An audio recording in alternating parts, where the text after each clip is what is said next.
Just to get started, if you could tell us, like when you got elected, I know you served in the House before the Senate, but kind of put us in the time frame that you grew up. Well, I first ran for the House when I was in law school. I had been in the Navy. I had gone to A&M prior to that, came back, went back to A&M, and then went to law school as early as I could, early as I could get admitted. And first thing I had to do when I got to law school was get a job. And I asked somebody whether there was any jobs in town that worth having, and they said the best jobs were at the Capitol building. And I said, how do you get a job at the Capitol building? They said, you go find a state representative and you get to know him and he'll get you a job. And so I didn't know any state representatives and didn't even know their name. I'm not sure I knew what a state representative was. So this is your first experience with cronyism? That's my first experience of cronyism and getting a job by being on the inside. And I went down and I couldn't even find a state representative I knew from Galveston, and of course I didn't know any other, so I just struck out with the chief clerk of the House, and I said, his name was Jones. Mr. Jones, I need a job. And he said, who's your state representative? And I said, I don't know. And he said, well, you get to know him. If he recommends you, maybe I can hire you. Well, I said, look, I haven't got any time for all that. I'm broke. I just came over from A&M. I need a job. And he said, well, I can't give you a job unless one of these members recommends you. So after the 5th day of my going to see him every day, he said, would you work as a page? And I said, I don't care what you call me, just pay me. And so he hired me. And the first thing I did in the House of Representatives was learn how to write memorial resolutions. You know, in the 52nd year of his life, living grandly in the pursuit of those objectives of the Lord. Perhaps the foundation for your future oratory in the Senate. Really, really, yes. You know, outrageous stuff. So I wrote memorial resolutions. I learned to take the messages to the Senate. Walked up, doorman takes you out in the middle of the floor.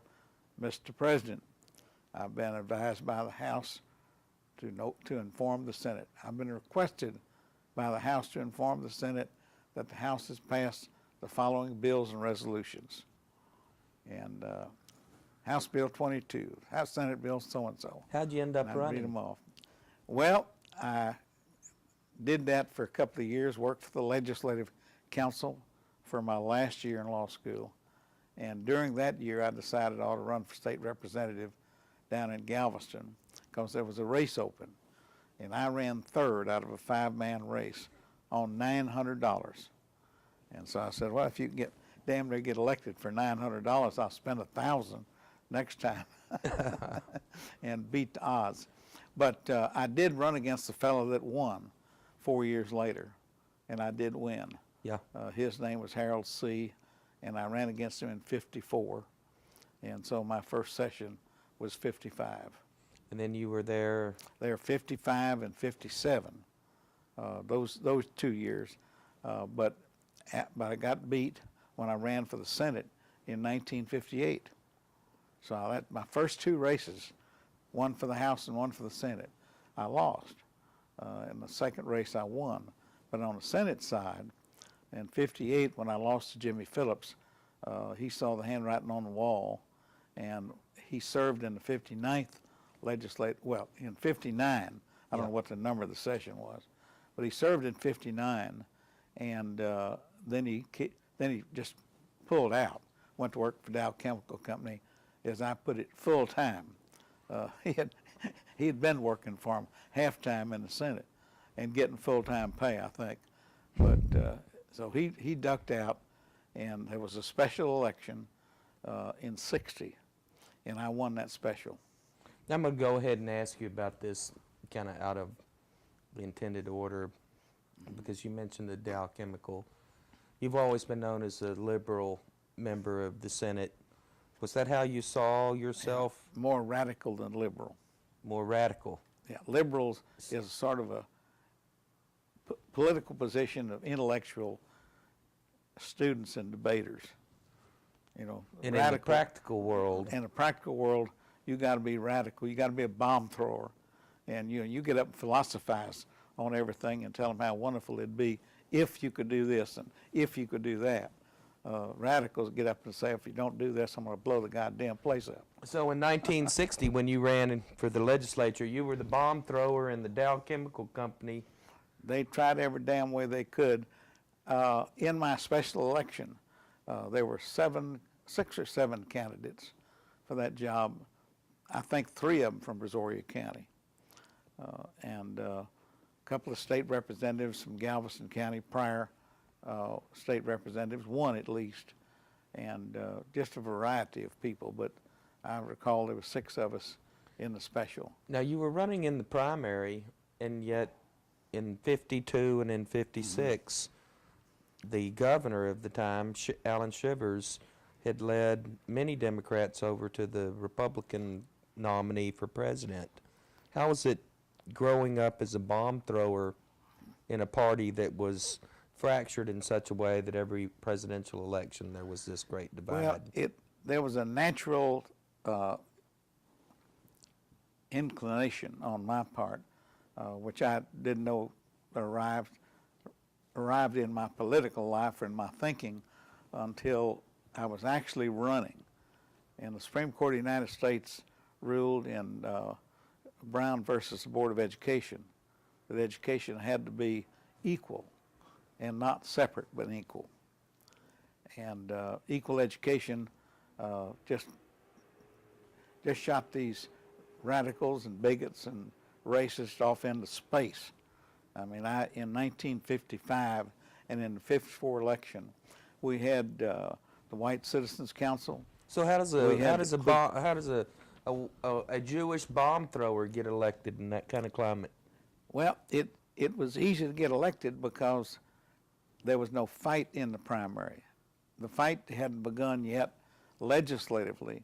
The fight began in 55 when the White Citizens Council and the Klan groups and all of the bad guys, including the what was the most radical group to banish the UN? John Birch? Yeah, the John Birchers. The John Birches were as bad as the White Citizens Council. There was a white man's manifesto. There was every kind of nut organization known to man in 55. And that so outraged me. And I also had become and had been chairman of the Anti-Defamation League of B'nai B'rith. And my own faith in that organization all of a sudden made a liberal out of me when I didn't even know what a liberal was before that. I want to tell you, a Texas Aggie who's been in the United States Navy didn't know how to spell liberal when I went to the Navy. And that's why you preferred the term bomb thrower? Yeah, and that's why I prefer bomb thrower, yeah. Well, as soon as you get to the Senate, though, none of these pressures go away because the one person, one vote ruling came down, the Civil Rights Act, Voting Rights Act, all in the middle of that decade. Texas had never redrawn its congressional, legislative districts, Senate districts. So all during that decade of the 60s, the lead up to the Constitutional Convention, you had this massive upheaval that started with Brown. Well, I got into the redistricting fights where we filed lawsuits. If there was a lawsuit filed and they needed a nominal plaintiff, why, I volunteered to be one of those plaintiffs. So the redistricting cases brought about the kind of representation that gave us a period in the legislature where there were liberals. I mean, there were no liberals in the legislature of any consequence. They were all bomb throwers. Mara Maverick Jr., D.B. Hardeman. When I went to the House, you either mean antagonist in that body, or you were part of the majority.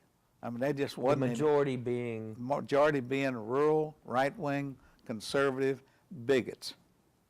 And with what sort of relationship to business and the business lobby? Business lobby owned them lock, stock, and barrel. They owned them for money. They owned them for political strength. They owned them as friends, drinking buddies. I mean, there was just nothing that the business lobby couldn't do without worrying about breaking any law, except to go up and ask somebody, if you'll vote for me this way, I'll give you this money. That was the only bribery, was the only inconvenience that they had to avoid. And it was a mere inconvenience. Every other kind of persuasion was legal.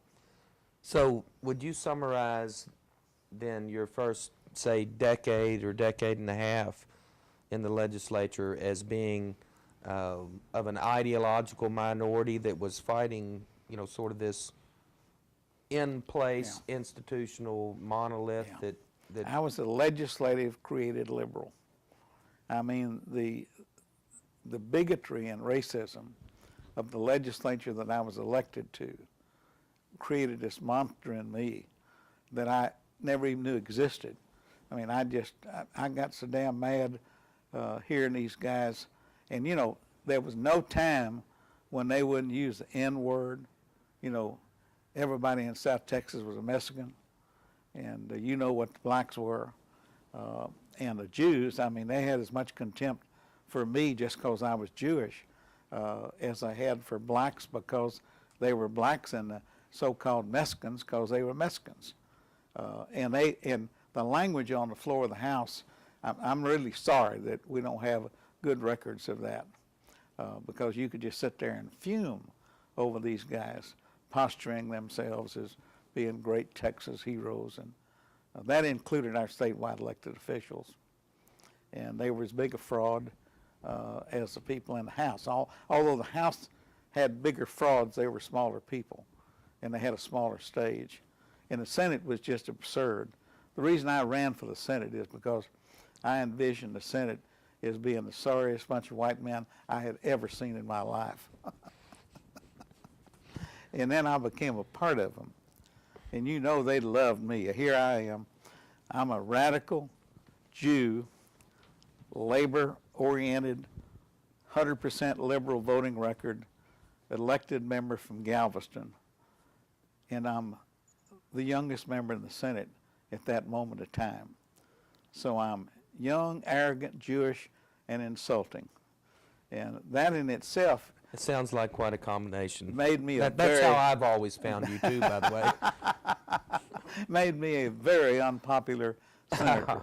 And they made it known pretty early on. I was, when we first got into the fight over. Let me say, Yeah. I know you were outnumbered when you got there. Yeah. Were you alone too?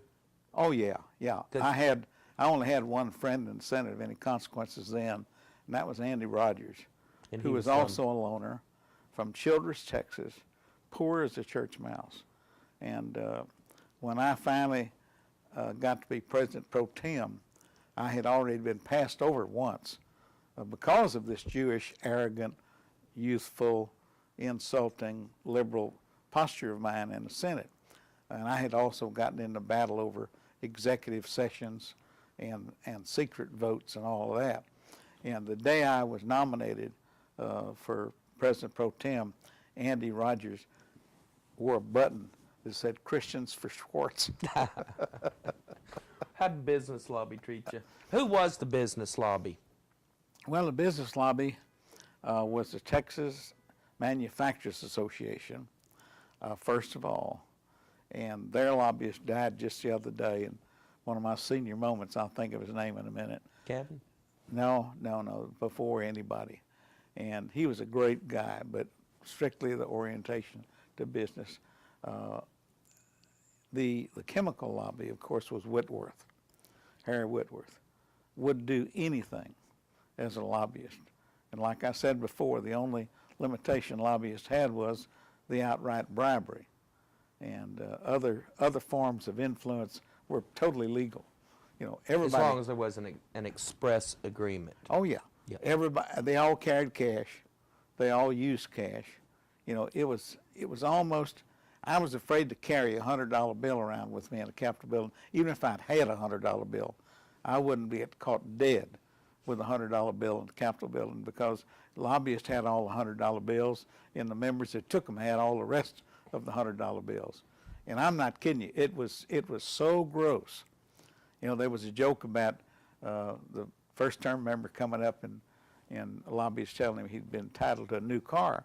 Took him down, showed him a new car parked down there in the parking place on the Capitol grounds. Said, "That's your car, Senator." And the senator said, "Well, does my brother get one?" Yeah, it was that kind of an attitude that prevailed. And my respect for my colleagues was that, you know, of all the people I admired most in life, I admired them least. Okay, I'm going to jump forward a little bit. Yeah, you need it. This is a Constitutional convention issue. Who was opposed to having the Constitutional Convention? Actually, the business lobby. I think the entrenched lobby that had everything they wanted doesn't need anything that they don't have. You know, The manufacturers, the chemical mildly, council, the oil companies. and the realtors, all of that bunch was violently opposed to there being a constitutional convention.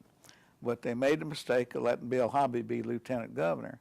And Bill Hobby is a basic do-gooder. You know, he wants to do good, even to this day, I would imagine. 71, the Senate passed Yeah. a constitutional amendment to send this proposition to the voters.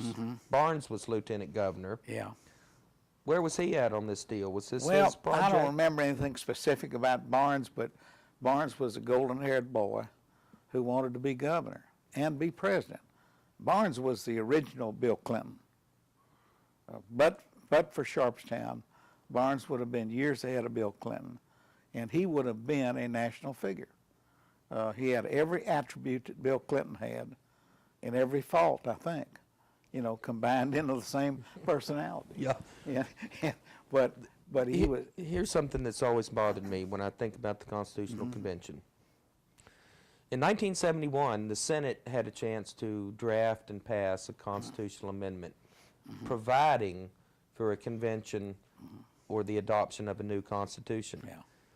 Instead of maintaining their separate institutional prerogative, what they did instead was to agree to a system where the Senate would be agrees to a constitutional convention. Right. That seems counterintuitive to me. Yeah. Why didn't they conceive a convention or a commission that would report back to the legislature so that the Senate would be able to maintain its institutional prerogative? This thing was so fine-tuned by the League of Women Voters and by the do-gooders and by what was generally considered to be the establishment, political establishment, that it was a given that there was going to be a convention, one. The legislature didn't want to release their control of the issues. The business lobby wanted to be sure if there was a convention, they didn't get any intelligent, independent, non-influenceable people creating a constitution. They wanted their people. They wanted their people, and they already owned their people. They owned the legislature, lock, stock, and barrel. So when you say the political establishment wanted a convention, you're not talking about the political establishment that controlled the legislature. Yeah, that's right.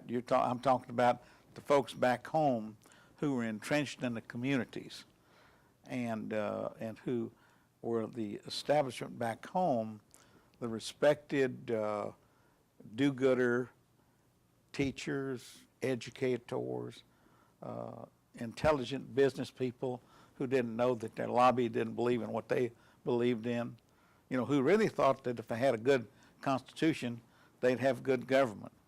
It's amazing what's been done in this country to impose stupidity on the very people who pay the salaries of the people who lobby against anything worthwhile. As you can tell from this, I'm a real admirer of the business lobby. Yes, it's The Seven Sisters, the oil companies, if they can't own it, they don't even want to talk about it. so. Of course, they're not Seven Sisters anymore. They're down to 3 companies. Now the business lobby, which you characterized earlier as being opposed to it because they had their special provisions Yeah. in the Constitution. They already owned it. and didn't want to upset things. They were playing defense then, going But they knew instinctively that they could control a legislative constitutional convention without any question. They owned the legislature. If they could compromise as to what kind of convention might be had, they could compromise by having a membership of the House and Senate being the convention members as a unicameral body, and then they can control it without any question. There's a story about the psychology of the seating, even at the Constitutional Convention, that there was some great controversy over where the senators were going to sit. It was going to be in the House chamber. You're quoted in the Dallas Morning News as saying that, quote, wherever we sit, we'll feel like senators rather than delegates. And yet, you merged yourself into the House for the convention. Yeah. Why didn't the Senate demand their own institutional up or down prerogative vote on any proposed new constitution? Well, I really believe that the members of the Senate recognized that the lobby would be the ultimate writers of whatever was done, and that by being in control of who wrote the rules and who created the structure of the convention, that they were still in control. And Hobby played that game with them. They were anti-Price Daniel Jr. from the get-go. They were never going to let Price Daniel Jr. do anything but preside. And so they created this joint chairmanship with Senator Aiken. And the truth being that Bill Hobby was in charge of the Senate demands within the convention. And the whole idea of everything we did was done following Hobby. And the anti-convention people in the Senate, in my opinion, were assured that their interests would be protected. And indeed they were. You know, the convention failed over the right to work issue, for instance. This sounds to me like that you are dividing. I'm asking a question that says, what about the traditional prerogatives of the institutions of the House and Senate? And what you're coming back and saying is that the majority of senators didn't consider that a factor because they, in fact, were a part of a bigger group, including House members, that was going to defend the status quo. I think that's a legitimate conclusion, and it's absolutely what the members of the Senate, in my opinion, believed. I even believed that. I never doubted for a minute that the Senate was going to dominate the convention. Now, a lot of that's ego. Even in that which we feared, we liberals feared that domination by the business lobby, but we knew it was there anyhow. We couldn't defeat it. I couldn't keep the business lobby, Texas Manufacturers Association, the oil and gas interest, the Rural Farm Bureau interest, the insurance interest, none of those people. I was powerless to create any condition in which they didn't control all of the votes. But it looks like, at least to some extent, that by the end of the 1972 elections, which you had a difficult election. You bet. That year. Dow tried to whip me pretty good in '72, as they did in every other election. With Schwartz down, with the controversy of the Voting Rights Act, all the new black minority liberal voters in the Democratic Party, it looked with the Sharpstown scandal.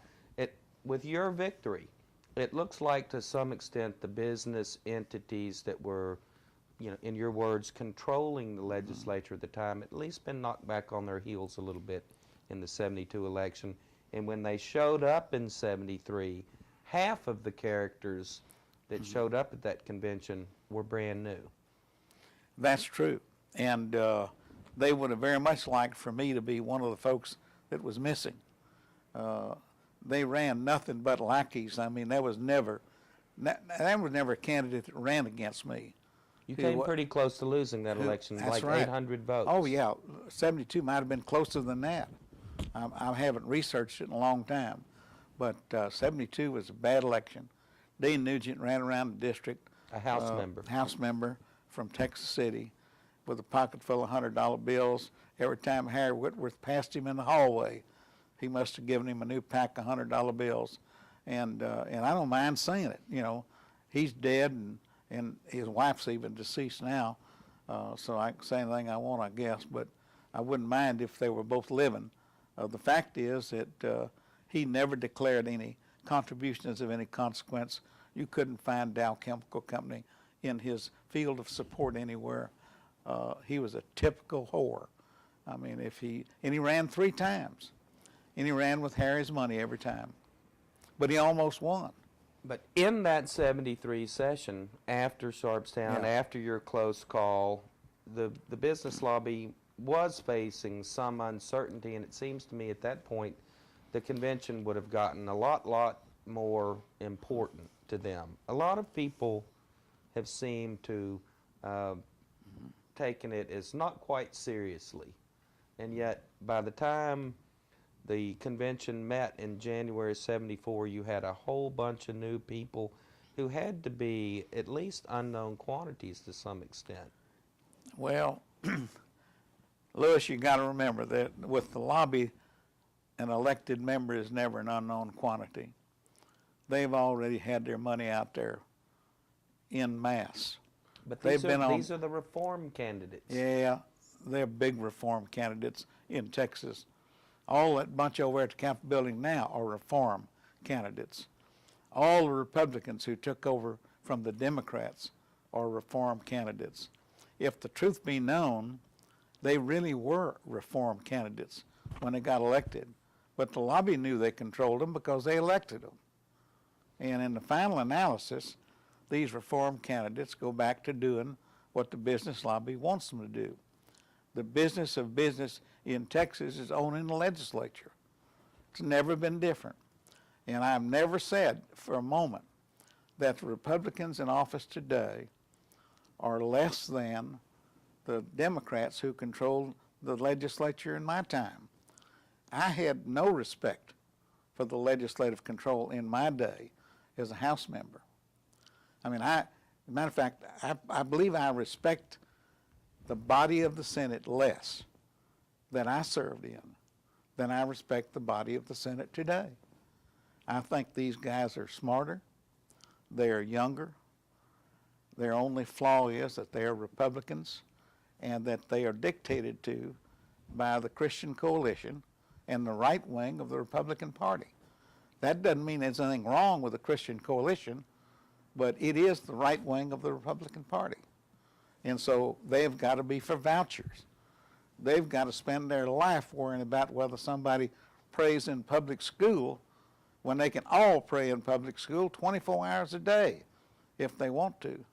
They might even be able to pray at home if their parents ever taught them how to pray.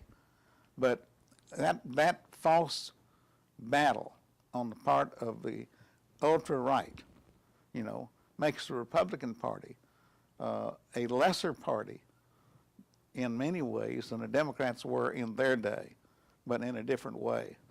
But I would never say that they were not better men and women by and large.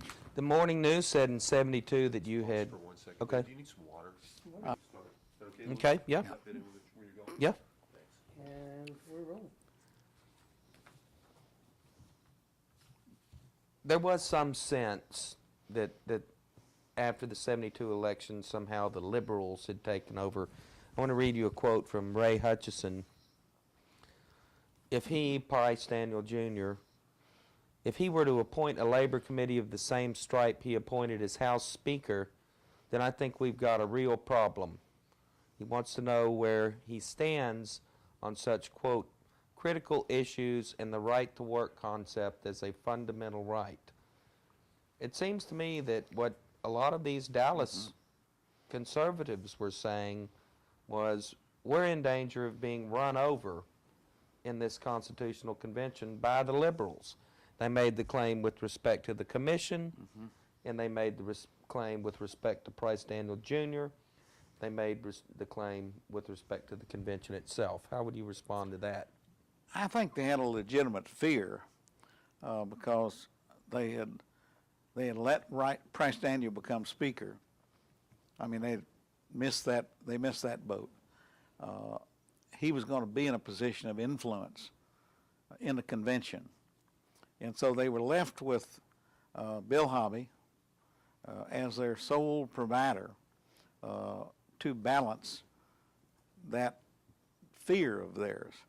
Now, Bill Hobby wasn't going to let right to work get repealed and all of a sudden let the state of Texas become a union haven, you see. George Brown was still going to tell Bill Hobby what he was for and what he was against. George Brown of Brown and Root. Of Brown and Root. And let's not forget that that the reason that we had the Killer Bee walkout back when we got down to 1979 in the Senate, the only time we ever really fought Bill Hobby on something head on. The fight was over George Brown, who was wanting there to be a preferential primary for John Connally to get elected President of the United States. He was going to get 23 electoral votes in Texas. And Bill Hobby was there to guarantee George Brown that that would happen in the Senate when we, in fact, had enough votes to kill it, keep it from coming up. And so Hobby forced that issue and brought about the Killer Bee incident. When you look at it, the only reason I'm putting it together with the Constitutional Convention was that right to work was a major issue. There was a great fear amongst the Dallas conservatives and the George Browns of the world that the Constitutional Convention might repeal the right to work law or might not include a right to work law protection. And the Constitution failed in the final hours of the session more over that issue than any other issue in its final analysis. So all of that fear was well founded, but it wasn't it wasn't based upon newcomers who were conservatives. It was based upon what these newcomers who were liberals might do. And they were not liberals, they were Texas conservatives, but they didn't belong to the lobby yet, body and soul.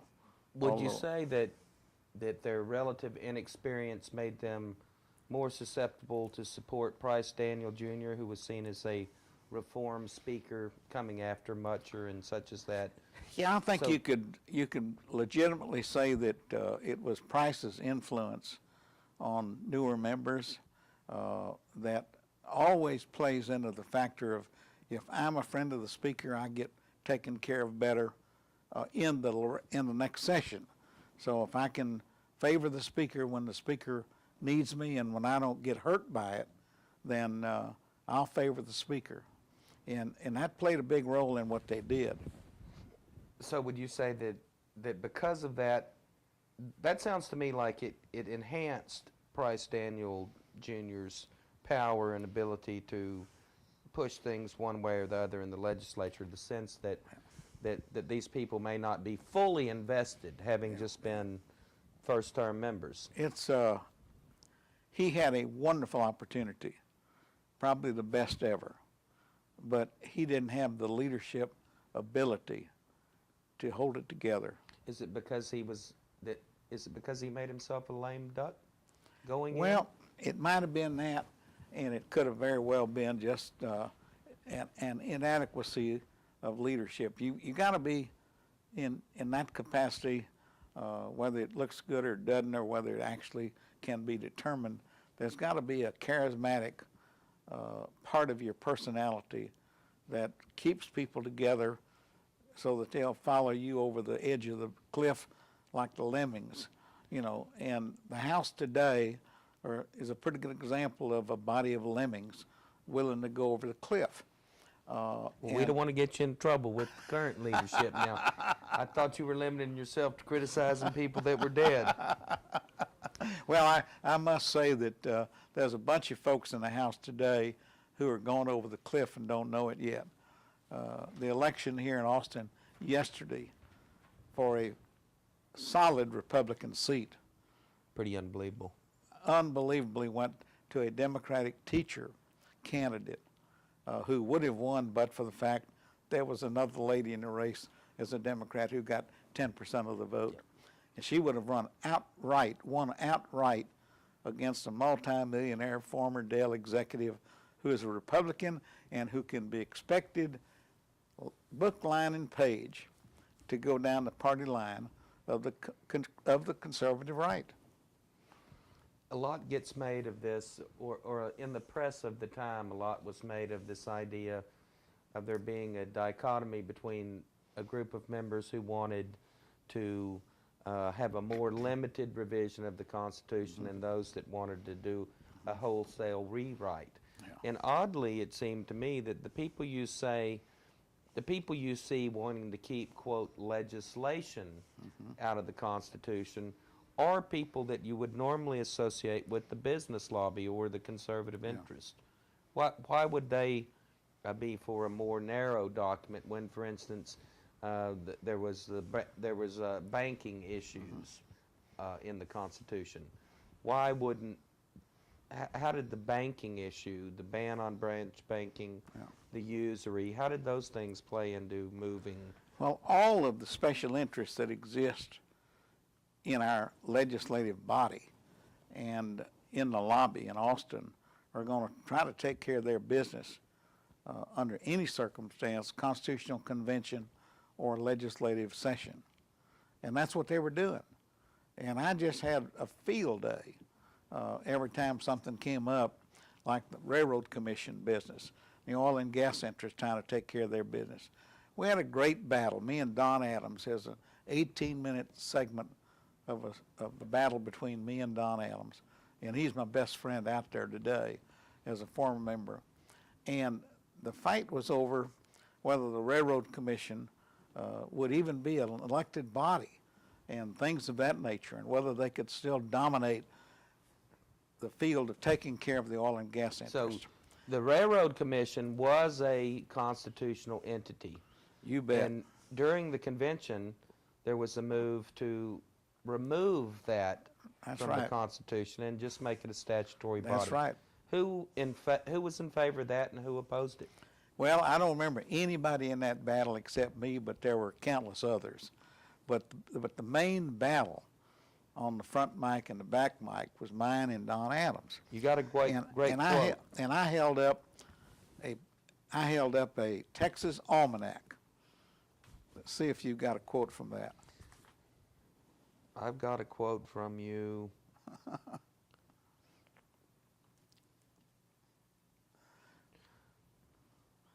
Well, When they voted to put the Railroad Commission back in the Constitution, Babe Schwartz was quoted in the Dallas Morning News as saying, "You can't scrape the scum off with lye in a GI brush." That's right. That's right. And Remember that? Yes, sir. I remember it well. I held up a Texas almanac, and I opened it to the page where the Texas Railroad Commission had an advertisement, the 3 members, and I read from it.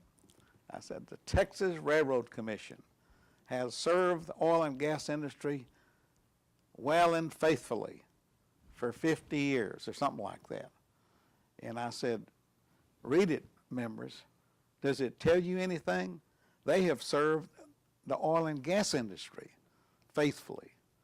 They have not only served them faithfully, but they've served them cheaply and well." And advertised that fact. And advertise that fact. I said, the next time they put this publication out, they ought to at least admit that they've been elected to serve the people of Texas. And so that's the tone of that battle. I tried to take the dedication of the gasoline tax when we talked about the transportation department. Hell, I tried to take the dedicated fund out. What was that all about? I couldn't understand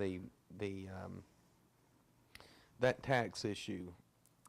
Well, here again, here are all these funds. The refinery tax. Well, the refinery tax was a different issue. The gasoline tax is the issue with the highway department. And there's a dedicated highway fund into which all of the gasoline tax money goes. And so they control, from the Highway Commission, controls the expenditure of that entire block of money for highways. Well, that's a good thing, perhaps. For the highway contractors. Yeah, to highway contractors. But I was on the Finance Committee of the Senate, and I said, hey, I want some authority to control the expenditure of those billions of dollars that are going into a dedicated fund, so that 3 highway commissioners appointed by the governor can dictate that the highways in West Texas are better than the Gulf Freeway between Houston and Galveston. Yeah. I'm starting to see a pattern here. Pattern, seen a radical? Well, you got the oil companies who were opposing the refinery tax and not wanting to undedicate the highway money. Yeah. The highway contractors want to keep the highway money in there. The who did we talk about just before that? Railroad Commission. The Railroad Commission. The oil companies wanted to keep the Railroad Commission in the Constitution. And then there's this branch banking business. There was an effort led by Leon Jaworski on the commission to remove the restriction on branch banking. That became a big issue. And that ultimately became a fact in our society. The federal government, the proliferation of U.S. chartered banks destroyed the Independent Banking Association in Texas. The branch banking of U.S. chartered banks, the federal savings and loan industry, the credit unions. And at the time, Ultimately brought about branch banking, and it would have never come about as a Texas institution because Texans were protecting independent banks. And independent banks were those local banks where local folks borrowed their money. You know, that and today, so that was a constitutional prohibition on big corporate banking. yeah, To doesn't come in surprise. here and just open shops all over the place. Yeah. So yet again, a big institutional interest group defends a special deal that it has in the Constitution. Doesn't surprise me that Leon Jaworski, Fulbright Jaworski, saw an opportunity to open Texas to every major banking institution in the world and do it through branch banking. Because if you could get one U.S. chartered bank and it could branch any place it wanted to, you know, we started out with letting them have a drive-in 50 yards from the institution itself. Hell, the next thing you know, the drive-in was 250 yards. And in downtown Houston, that was a good argument. I mean, a bank didn't have a place to go. So if they were going to have a drive-in, they had to have 2 or 3 blocks within which that drive-in could occur. Well, I mean, Jaworski was not the smartest man in the world. He's probably only the 3rd smartest man in the world. But 1 and 2 being hobby. No. Who was helping him? Need a break to change tape, David? Yeah, just a second. Go ahead. You can do a couple more. a couple other things that seem to be contested issues. The homestead exemption. Always a battle with the lenders. Anything the lenders, mortgage companies, realtors could do to gain an opportunity to foreclose on a homestead was a plus in their book, you see. All these people who talk about being big Texans are really folks who say that, you know, every right we can take away from a person who now has a right, you know, is a gain to the special interest. That's all they ever wanted. Texas traditionally feared the money bankers, the money lenders, and the mortgage holders, and the foreclosures, and the Simon Legrees of the world, that they put this homestead exemption in the Constitution. So the banks were busy. Oh, They wanted yeah. to remove the cap on usury. They Yeah. wanted to remove the protections on the homestead exemption. They wanted to remove the branch banking. Oh, yeah. So this was like legislation. the whole Constitution Convention was a battle to keep special interest legislation protected in the Constitution. If it wasn't in the Constitution, they wanted to get it in the Constitution. And that brings us to right to work, because ultimately the convention broke apart over this issue. Yeah. And I'm going to kind of ask you to go back a little bit, because I haven't seen, nearly as much Texas politics as you. Inside the legislature at that time were people like R.C. Nichols, who were Steelworker. who were a steelworker, member of the Steelworkers Yeah. Union. The chairman of the committee was a member of the Longshoremen's Union in the House Committee. Yeah. So, describe for me, if you can, the power that labor had in the legislature and in the convention at that time. Well, I got elected to the legislature as much with labor's support as any other block vote in my district. I appealed to them because I was young, I'd been in the service, I'd come home, worked as a prosecutor. I had all those good credentials that you can have for a state representative's job. I'd worked in the legislature my whole law school career, and therefore I was supposed to know something about it. Well, I didn't know a damn thing about it. Working there didn't gain me anything but just some friends. And they weren't, as I found out, they weren't very good friends. They were all the bigots and the racists that I got elected to serve with. But it was before that I worked there. So anyhow, the labor folks were friends. And I got up there as a kind of a labor skate, as we would have been called, and my labor vote was good, and I could be counted upon. Labor was a viable body there as special interest. It was as important to candidates for the House of Representatives from the right districts as anybody's vote, anybody's block. They were as important as the teachers. They were as important as the folks who were state employees. There were any number of people that you depended on to get elected. And so labor was an important part of that. But this confuses me. I associate clearly the labor was an important component of the constituency in districts, particularly where you're from. Yeah. In the oil, the ports, And refineries. the refineries, the tire manufacturers, all these Chemical industry. chemical, and yet the people that employed those labor union members are the same chemical company and railroad and manufacturing interest groups that were also electing Democratic candidates. So Well- how did outside of the labor union area, how did labor and business, if you will, how did that manifest itself in other races? Well, labor and business were interested in different aspects of what they did. The labor folks were interested in their wages, in their benefits, in their workers' compensation, in their hours, and all those kinds of things. And they were interested in all of the social issues. Labor was the only lobby that assisted anybody in obtaining any social justice within this country. By that you mean? I mean in the workplace.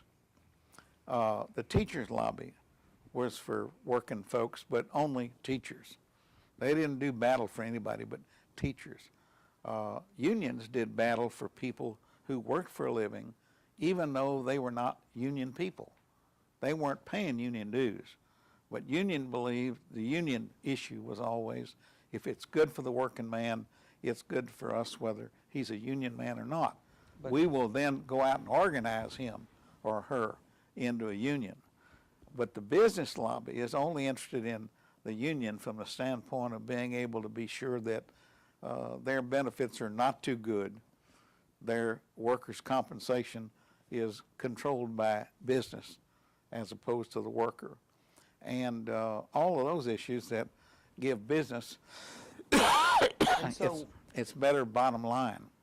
so when business and labor get into a dispute, and the people like you, the bomb-throwing radical liberals, are on one side, and surely the Bill Heatleys of the world are on the other side, and Bill Hollowell. And the Ray Hutchinsons. But how do the rank and file Democrat members split? In those days, the Democrat members were conservative Democrat members, and they were pro-business. And you were a labor-oriented vote if you had a solid block of labor within your district. There weren't any union votes outside of an area that had a predominant labor force that was unionized. And So how could then right to work rise to the level of an issue that could bring down the constitutional revision effort? You seemed outnumbered. well, in fact, we were outnumbered, but it goes back to this business of a lot of those members saying, well, I'm going to go along with the speaker. I'm going to go along with Price Daniel Jr. What- A lot of people went along with Price Jr.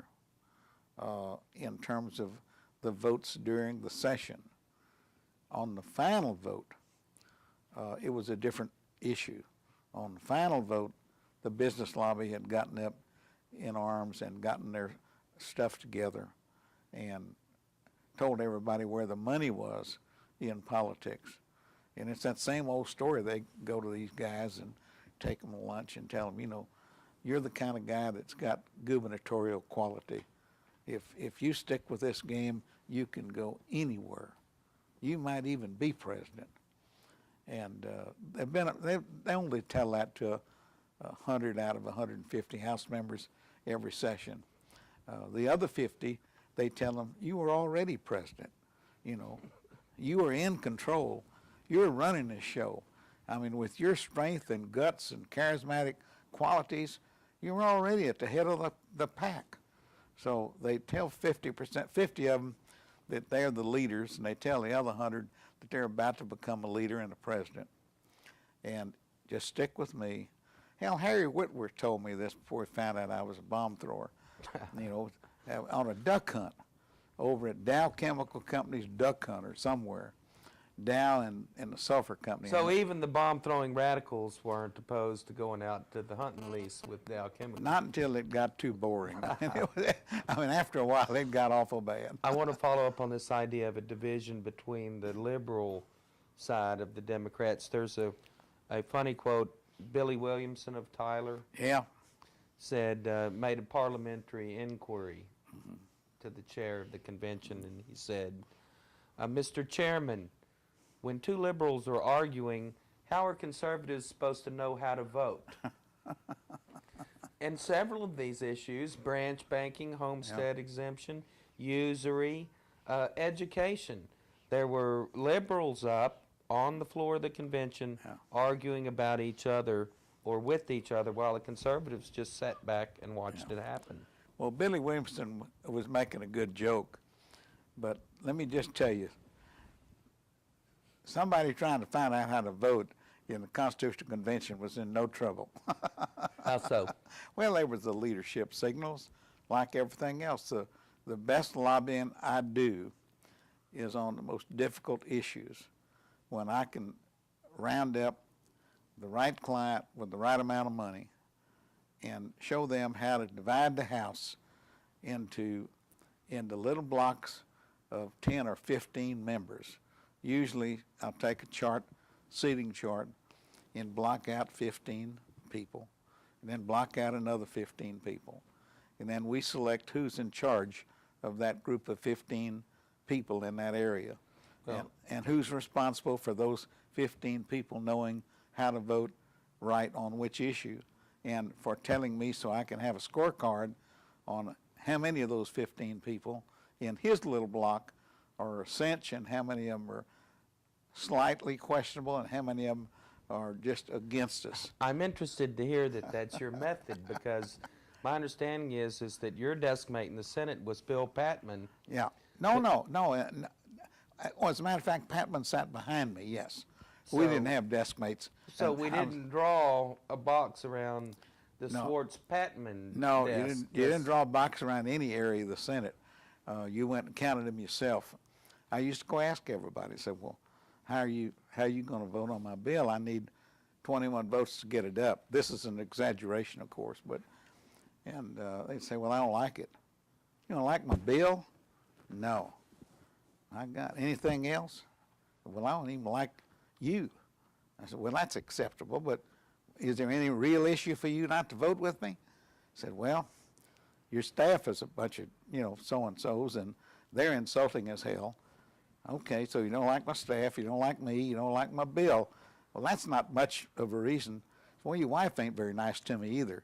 And I said, well, tell you what I'm going to do. I'm going to set all of your bills in my committee for a hearing next Thursday at 1 o'clock in the afternoon. And the member would say, well, we all quit at 12. There ain't going to be anybody here at 1. And I said, you're getting smarter all the time. I'm going to put you down as doubtful. And when you want a committee hearing at 8 o'clock on Thursday morning, come back and see me. So, the Senate is divided differently. In the House, you have to count the numbers, as you well know. And that's the way the convention worked. I mean, I never had any doubt that the lobby cut up the convention into its 150 and 31 member sections and determined who was going to vote how, for what, and when.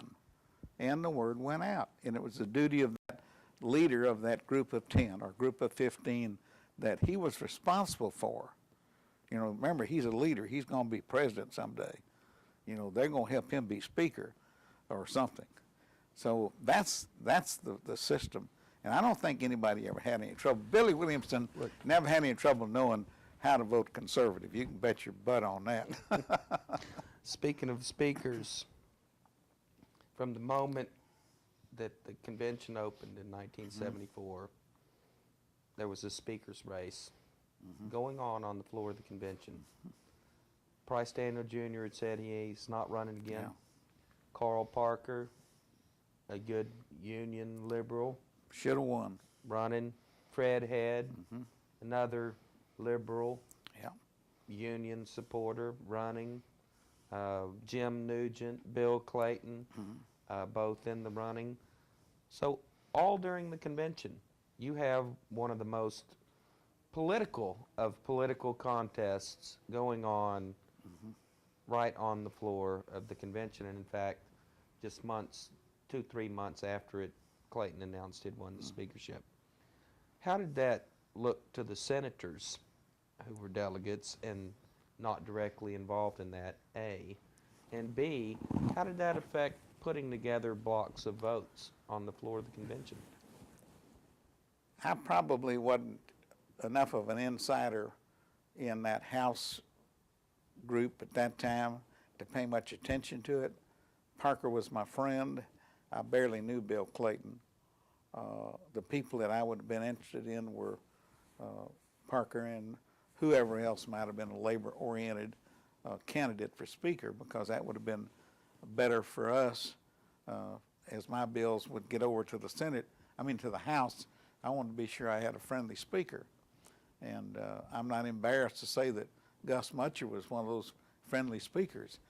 Gus passed 15 of my bills in 15 minutes one day because I went over and complained to him that my House members were having difficulty with their legislation. And the reason being that my House members were all in a dirty 30. But he passed every one of my bills. I was sitting up there next to him. And he just laid out all my bills, said, go get me all of Schwartz's bills. And he just passed them. And he was capable of doing that. So it's good to have a speaker. And Well, were you carrying bills that Mutcher liked, or was he just helping you out? no, they were just Galveston County bills. They were coastal bills, as a matter of fact. But he liked me. So he didn't sign on to your bomb thrower No, he program. didn't sign on to my bomb. He read the ones he passed, even though it only took a minute. He knew they were not. They Well, weren't. Bob Johnson told me once, if you can't look at the caption and the member's name, and know whether the bill ought to pass or not, you're in the wrong business. And Bob was a master. I went to him once in the Senate, and he had just helped me pass a bunch of bills during that time, laid them out, and got the author recognized. And so one day I had a particularly bad bill, and I sat down, "You want me to go talk to the boss about this?" And he said, "I'll kill you if you go talk to Bullock about this. If Bullock finds out that you're even passing any bills in the Senate, he'll kill me." So that system works, and that's we needed a speaker. We needed Parker. Clayton turned out to be a fine speaker, in my opinion. But What happened to Parker? How did that break apart? The Parker Craig Fred? Washington, I think, was the breaking point amongst the black legislators who folded in with Clayton on a promise of some kind. I'm not sure whether Clayton gave him a chairmanship or what it was. But Was Fred, Leland, yeah. Reyes, and Washington together, and I was going to ask you, self-interest, or did they see something No, it's self-interest. No, it was a deal. I mean, you got to ask Parker about that, and Parker can even tell you what the deal was.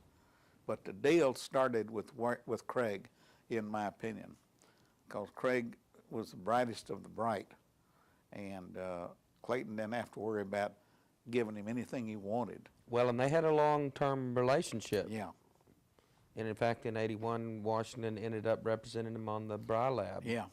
investigation.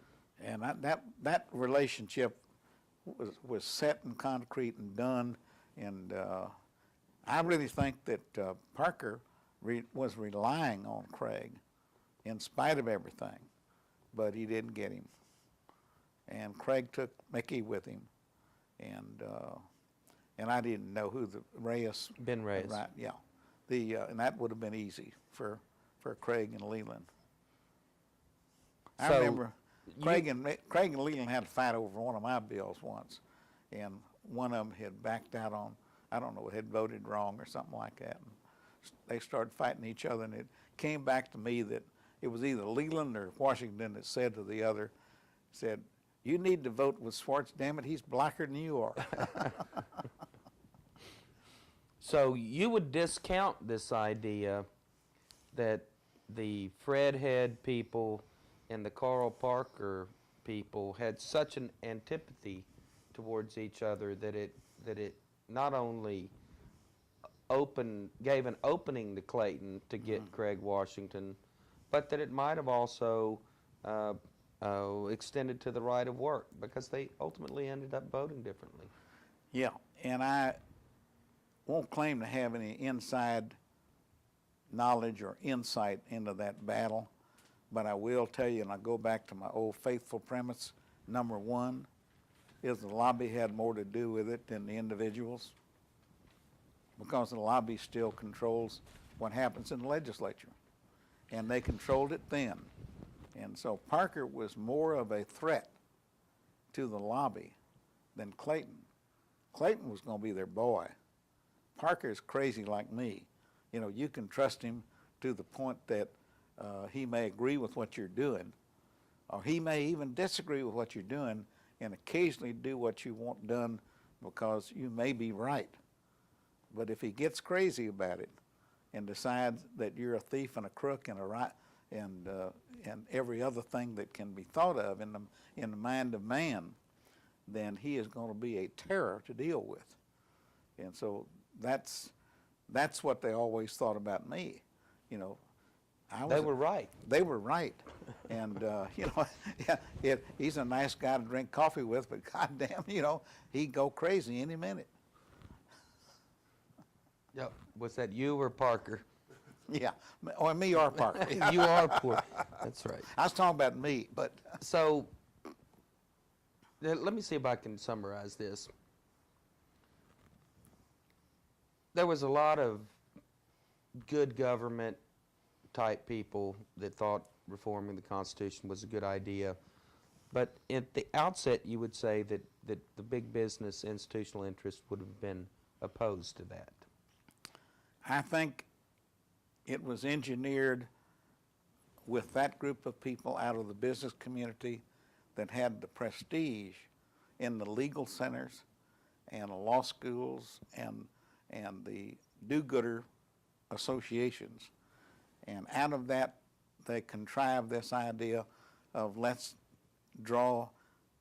put together a commission. And so they took a guy like Preston Shirley in Galveston, who was a right-wing Republican lawyer of great reputation and respect, and put him on the commission. So in Galveston, the commission looked like a noble thing. I thought it was a noble thing anyhow. I thought, you know, what kind of a 200-page Constitution is better than a 10-page Constitution? Let's legislate about everything and only be governed by principles of government. You know, And yet that was the very thing that knocked the business people off. oh yeah, Stripping all of those all provisions. their protections, all their protections. So they then went to work and decided, well, we will then create the commission. We'll write a draft of the Constitution, and we'll protect ourselves in the convention by controlling all the same votes that we control in the legislature. And we don't like it, but that's what we're getting paid for. And we'll go out there and run the convention like we do the legislature, as long as we can keep the legislature as the convention. That's exactly why nobody's been able to sell this idea. I think it's been Montford and Caperton and others of having a new constitutional convention. Ratliff with real people. The lobby is not going to let real people write a constitution, because all of these protections that they've spent millions to keep, you know, would go down the drain in a minute, and then they'd have to reenact them all, first in legislation and then in a new constitution later. So they don't want to risk that. Without a fellow like Abernoff, they couldn't do it. So the pressure was for the status quo from the beginning.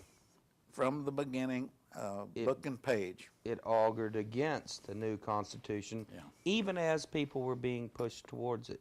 When we went to the convention and when we went to our places in the House, and by the way, I sat in the first row in front of the podium in the Constitutional Convention. I got a picture of me all by myself working at my little desk one night, not a soul in the room. And I don't even know who came in and took the picture. But somebody, Maryland? It might have been, but I have this picture of me sitting at this desk, and there's nobody else in the room, and it's not a posed picture. Yeah. So we went in and did our work and took our place and entered into the debates and played just like we were playing a real game, you know, like it was a real legislative session. But most of us knew that the tenor of the thing was predisposed to failure. By the end of the Constitutional Convention, the business interests had in fact protected all those things that they wanted. They were tickled to death. They only had one thing left to do, And that was to defeat it. And why? Huh? Why? Well, because even with their protections in the Constitution, they still feared the tax consequences of the constitutional revision. They feared that there were still some areas of latitude in the Constitution that we were proposing that would lead to taxation on their interest, which they were violently opposed to. I thought that taxation was their biggest fear. And so what changes specifically did they fear at that point? Well, I think that they feared that they had left themselves exposed to a wide open legislature that did not have the constitutional restrictions of the Constitution they were happy with or they had become accustomed to. They had an unknown factor by having this synthesized Constitution with some protections, some constitutional protections perpetuated, but they knew they couldn't and hadn't closed every possibility of the legislature acting like a legislature. So much of what goes on in a legislature gets passed and smart lawyers for these entities tell these folks in advance, you can let them pass that because it's unconstitutional. And they're smarter than I am. I mean, I used to write amendments to legislation when I was in the legislature designed to make the bill unconstitutional. I knew enough about the Constitution to know that there are some things I could impose in a bill and it would be unconstitutional even though it got signed by the governor and everything else. When they attack it, it would be unconstitutional. I know, for instance, that when the gas pipeline tax was passed back in one of the sessions, which caused there to be a gas house gang on the House side that went off and lived in a house for all one session, and that was really about my first or second session in the House. And the amendment, which was accepted by the author of the bill at that time, was written by the oil and gas lobby, and it made the bill unconstitutional. It provided for a tax on interstate commerce. And so they knew from the beginning. So here's the dummy that accepted the amendment, being happy that he'd passed his bill to tax this transmission of oil and gas, and hell, it never had a prayer. It wouldn't pass muster in the first court. So that's the kind of thing that was played every day and still is played. There's an old saying in the Senate that one Hardeman amendment might be survived, but two Hardeman amendments would kill your bill. And there are times when they would switch that around after Hardeman, and they'd point out that one Schwartz amendment might be fatal under any circumstances. Two of them couldn't be withstood under any circumstances. And we drafted our amendments with those kind of things in mind. Follow up on some, well, just to kind of tie that together, I mean, so it sounds to me, and this is something that Louis and I talked about, it seems like you know, that in a lot of ways, this is, you know, the very nature of what they, you know, the do-gooders were trying to change prevented it from being successfully changed, right? It was the nature of the process the Constitution created that made it, you know, very unlikely the thing was going to pass at all. I think that's true, and we must not forget that even though the Constitution failed in the Constitutional Convention, that Bill Hobby never gave up. That in the next legislative session, he came back and we passed it article by article by article and submitted it to the people for a vote, and the people turned it down. So it was doomed from the beginning, and it was controlled by people who guaranteed its doom. I mean, there's never going to be a constitutional revision adopted in this state that doesn't somehow emanate from the people. And there's got to be some tremendous scandal in the state that's based upon some protections of the Constitution or evil of the legislature that brings about a demand for a convention of elected delegates from the representative districts of the state. And then they may be able to come up and be free of lobby control, but if I were a lobbyist who wanted to control it, I would simply delay the beginning of the convention long enough to let my lobbyist get out and infiltrate the delegates. And then the delegates will fall in place just like legislative members have fallen into place. The lobby is going to control the process as long as they've got the money. And so how do you think that affected the public when it went before the voters? In other words, I think the public, I think the press on the Constitutional Convention was bad. It reflected upon us as argumentative, egotistical, arrogant SOBs that we were. And in our debates, we displayed it as well as it could be displayed. I mean, nobody could watch the convention without being contemptuous of the delegates and the members. And the ones who spoke the most, as I did, and others, displayed more of that rudeness and arrogance and insulting attitude about, and we thought we were insulting the lobby, you see. And I thought I'd be insulting the oil and gas industry and maybe the highway commissioners and the banking lords that ran the state, but viewed from a public standpoint, what they write about you is what the public reads. And what they write about you, if that leaves an impression that you're doing something that's not as holy as you think it is going to reflect against you. And I think by and large, we were all cast in the same mold as the present Congress, which has a, 19% approval rating? I bet the legislature didn't have a 20% approval rating after the Constitutional Convention, because we were in the paper every day. Well, you didn't have that good a reputation going in. That's right. Given that the Sharpstown had just occurred and half of the members had been unelected. Nobody thought that there was anything good about the legislative process or what we brought about. And the fact that we put ourselves in as delegates made us more suspect and less likely to succeed.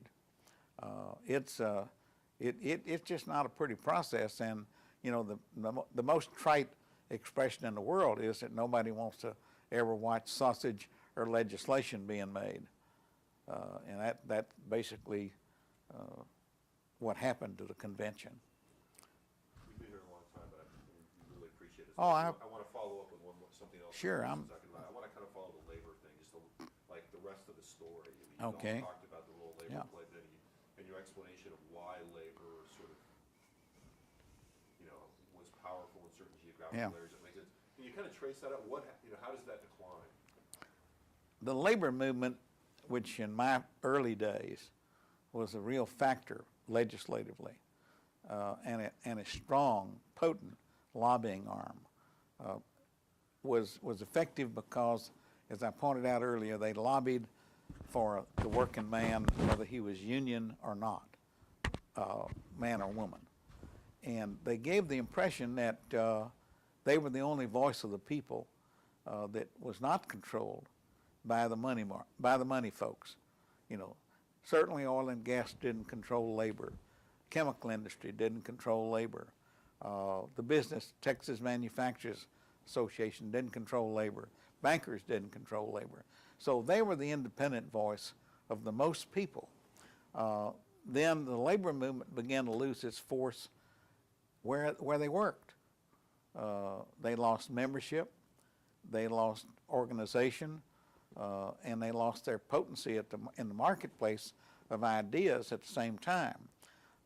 Finally, they got down to where George Bush became governor, and there was an open war between the AFL-CIO here in Austin and George W. And they lost that war. They were bitter legislative opponents of everything that came across the pike during that legislative session. And Bush had it easy. Bush had a great program, and it's his way of running even now. He's for 4 things, and those 4 things are all he cares about. And whatever of those 4 things passes, even if it's a comma and a period at the end of a sentence, that'll be one of his 4 things. And it passed, and it doesn't mean anything, and it doesn't do anything, but he passed his 4 pieces of legislation. And he passed his whole program, 100% of his program. Legislature didn't give him anything but the caption and the ending clause, but he passed his program. And labor would fight like hell against every one of those 4 things, but they never could make a point that the 4 things that were done were not done well, were not done at all in practicality, but were just political gas. And the worst part of all that is that in the end, they were nothing but a voice, in the wilderness, crying out that government's bad, the legislature's bad, the president's bad, whatever, but they didn't have any votes to back it up. And they lost their ability to raise the money to back up the campaigns that they had once backed up. So they just became a player without any influence in the political system in Texas. Do you think it was part of so it sounds to me like you're saying it really is kind of part of the overall decline of labor? part of the decline of the labor movement and their influence. And this last year, it led to a breakup of the AFL-CIO because parts of the unions wanted to get out and be more vocal and more active in the political community and go back to organizing and attracting members. Babe, this R.M. Dixon, you ever heard of him? No. I saw his name associated with this Texas Right to Work Committee. Oh, I'll be damned. In Dallas Morning News had an editorial that claims that they kicked this right to work movement off on Labor Day in 1941. And apparently this right to work committee was formed sometime after that. Have you've not seen their... No recollection Okay. of that being a factor. When I went to the Texas Senate and when I was in the House, my knowledge of the right to work movement was that labor blamed it on George Parkhouse. George Parkhouse had passed the right to work law. It's a statute. Statute, yeah. And Ed Howard, I understand, proposed putting it in the Constitution. Wouldn't be surprised. Okay. Wouldn't be surprised. There was something else. You got something else? You good, Louis? No, I had something else I was going to ask him, but it just slid my mind. Oh, DTPA. Yeah. Passed in 73. Doesn't look like a business agenda item. Looks like a labor agenda item. How'd you pass it? DTPA was was the finest moment of the Texas trial lawyers. Joe Longley was Jim Maddox, head of that deceptive trade practice section of the Attorney General's office. Joe Longley's wife was my first secretary. Susan. Yeah, Susan. Joe did a magnificent job of lobbying that legislative session for the DTPA. And I was chairman of jurisprudence. if I As an recall. assistant attorney general? As an assistant attorney general. And it was he and he alone that brought that thing into focus. And the trial lawyers, of course, got all the votes for it. And even the conservative members of the legislature who had not yet been bought and paid for by Weekly and Linebarger and Bob Perry and the other scum of the world, those members really understood that people who were deceived in a business transaction ought to have a protection, ought to have a remedy. There was a time when an honest thought probably lived at least one legislative session around here. Well, and that's kind of what I was getting at earlier. 1972 election, half of the people were new. Yeah. That to me, passing DTPA, that to me again looks like the business community knocked back on their heels a little. Had some wind out of their sails, but by 74 appeared to have regrouped. Well, when a guy like David Weekly and Linebarger, people like that, Leininger, not Dale Leininger. Linebarger. David Weekly. You're thinking of Dale, you're saying Dale Linebarger, but Okay. it's Jim Leininger. Okay, Jim Leininger and then Weekly, whatever his name is. The builder, like Perry. Dick. When they hired Mike Toomey, and Mike Toomey had the capacity to give a senator a $50,000 check, the game was over. And I've had people try to tell me that a senator can take a $50,000 check and still vote like he wants to. And, you know, I want that fairy tale broadcast. You know, and here again, the trial lawyers failed miserably because they got no guts.